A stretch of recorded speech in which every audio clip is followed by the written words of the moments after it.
नमस्कार, मी नीलम. सायराज किचन कहाणीमध्ये तुम्हा सर्वांचं मनापासून स्वागत. तर कशा आहात सगळे? मस्त ना? आय होप तुम्ही मस्त आणि मजेतच असाल. चला तर मग वेळ न वाया घालवता वळूया रेसिपीकडे. आज आपण बनवणार आहोत मटण सुक्क.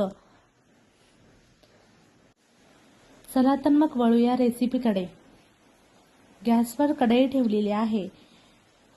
कढई छान अशी गरम झाली की त्यामध्ये 3 पळी तेल टाकूया. तेल गरम झालं की त्यामध्ये तमालपत्राची पाने घालूया. नंतर त्यामध्ये एक बारीक चिरलेला कांदा घालून तो सुद्धा सोनेरी रंग येईपर्यंत चांगला असा परतून घ्यायचा आहे. कांदा सोनेरी झाला की बारीक चिरलेला एक टोमॅटो घेऊन तो सुद्धा 2 मिनिट असा परतून घ्यायचा आहे. आता त्यामध्ये पावडर मसाले ॲड करूया.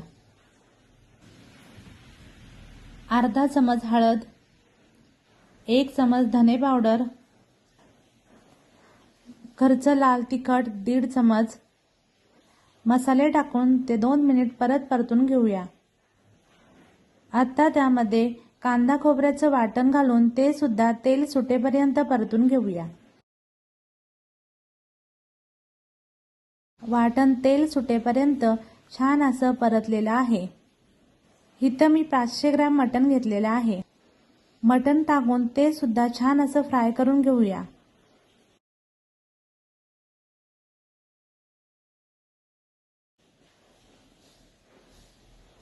नंतर चवीपुरतं मीठ टाकूया.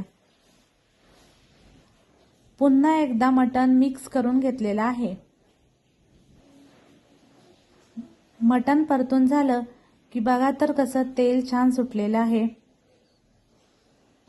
आता त्यामध्ये मटण शिजण्यासाठी गरम पाणी घालायचं आहे. झाकण ठेवून मटण शिजून घेऊया.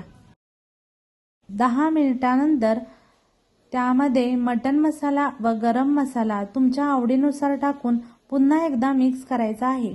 25 मिनिटं असं शिजून घ्यायचं आहे. चला तर मग आपलं मटण रेडी आहे. चॅनलला लाईक, कमेंट, शेअर, सबस्क्राईब करायला विसरू नका.